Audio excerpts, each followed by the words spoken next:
Hi friends, welcome back to my channel. Actually మా బాబుని present anganwadi స్కూల్కి పంపిస్తున్నాను. సో అంగన్వాడీ టీచర్ నాకు ఏమని చెప్పిందంటే, ఒక చిన్న కాన్సెప్ట్ ఏదైనా చిన్నపిల్లలకి యూజ్ అయ్యేది చార్ట్ గీసుకోరమ్మని చెప్పింది. సో చార్ట్ కూడా ఇచ్చింది. దీనికోసం నేను స్కెచెస్ అలాగే పెన్సిల్ యూజ్ చేసి చిన్నపిల్లలకి ఉపయోగపడేలాగా చేస్తున్నాను. నేను ఇన్స్టాగ్రామ్లో రీల్స్ చూస్తూ ఉండగా ఒక రీల్ అయితే చూశాను. అది బాగా నచ్చింది. సో ఇదే నేను చార్ట్లో గీద్దామని అనుకుంటున్నాను. అదేంటో మీరు కూడా కామెంట్ బాక్స్లో చెప్పండి. మీకు ఏదైనా ఐడియా ఉంటే కామెంట్ బాక్స్లో చెప్పండి. సో ఈ చార్ట్ ఏంటంటే, ఫస్ట్ చిన్నపిల్లలకి హ్యాండ్ రైటింగ్ ఎలా నేర్పించాలి. Hand writing direct ABC letters alphabets రాపిస్తే అయితే రాదు. సో చిన్నపిల్లలకి ఇలా నేర్పిస్తే ఈజీగా అయితే నేర్చుకుంటారు. ఈ చార్ట్ గీయడానికి అంత ఎక్కువ టైం అయితే పట్టదు. 1 అవర్ అయితే సరిపోతుంది. ఫస్ట్ మనం చిన్నపిల్లలకి నేర్పించేటప్పుడు వాళ్ళపైన మనం ఎక్కువ స్ట్రెస్ పెట్టకూడదు, ఒత్తిడి పెట్టకూడదు. స్లోగా నేర్పించాలి. మనం ఇలా స్ట్రెస్ పెట్టడం వల్ల వాళ్ళకి చదువు అంటే ఇష్టం లేకుండా పోతుంది. సో చిన్నపిల్లలకి ఫస్ట్ బల్బం ఎలా పట్టుకోవాలి అనేది రాదు కదా. సో హ్యాండ్ రైటింగ్ కూడా అంతే. డైరెక్ట్ ఏబిసిడీలు రాయమని చెప్తే వాళ్ళకి హ్యాండ్ రైటింగ్ అనేది రాదు. సో ఈజీగా నేర్పించడానికి ఇక్కడ నేను ఒక చార్ట్ అయితే డ్రా చేస్తున్నాను. ఆ చార్ట్లో టోటల్ 7 స్టెప్స్ ఉంటాయి.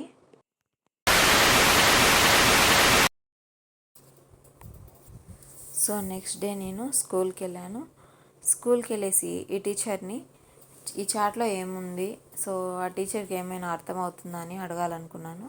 సో ఫైనల్గా అనుకున్నట్లు నెక్స్ట్ డే స్కూల్కి అయితే వెళ్ళాను. స్కూల్కి వెళ్ళేసి టీచర్ని చార్ట్లో ఏముందో చెప్పాలి. అవునా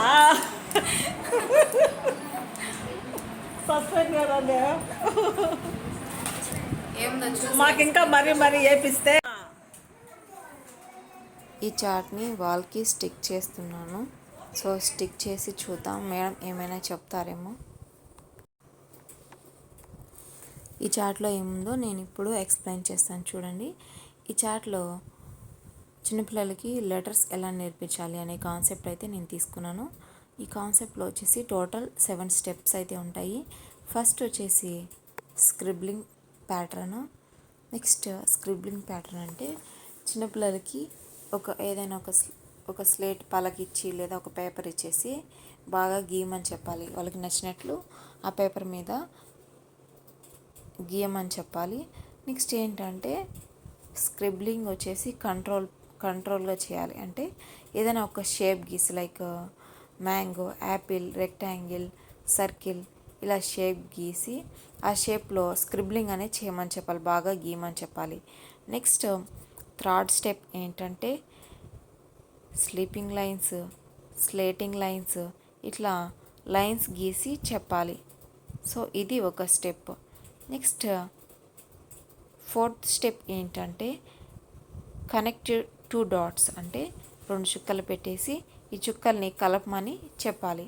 నెక్స్ట్ ఫిఫ్త్ స్టెప్ ఏంటంటే కనెక్ట్ డాట్స్, 2 డాట్స్ కాకుండా మల్టిపుల్ డాట్స్, చాలా డాట్స్ పెట్టేసి ఏదైనా ఒక షేప్ వచ్చేటట్లు ఏదైనా చేయొచ్చు, మన ఇష్టం అది. నెక్స్ట్ ఈ డాట్స్ అనేది కనెక్ట్ చేయాలి. ఇలా కనెక్ట్ చేస్తూ రావాలి. నెక్స్ట్ 6th స్టెప్ ఏంటంటే కర్వ్స్ అనేది వేపించాలి. కర్వ్స్ ఏంటంటే C curves, mountain curves, mountain shapes లాగా ఇలా ఈ వీడియోలో చార్ట్లో ఉంది కదా. సో ఇలా నేర్పించడం వల్ల చిన్నపిల్లలకి బాగా అక్షరాలు రాయడానికి వస్తుంది. సో లాస్ట్ స్టెప్ ఏంటంటే డైరెక్ట్ లెటర్స్ రాపడం, డాట్స్ పెట్టేసి లెటర్స్ అనేవి రాపించాలి. సో ఇది 7th స్టెప్.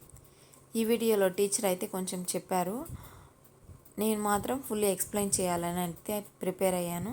సో ఫైనల్గా ఎక్స్ప్లెయిన్ అయితే చేసేసాను. సో వాళ్ళ రియాక్షన్ ఎట్లుందో ఇప్పుడు చూద్దాం.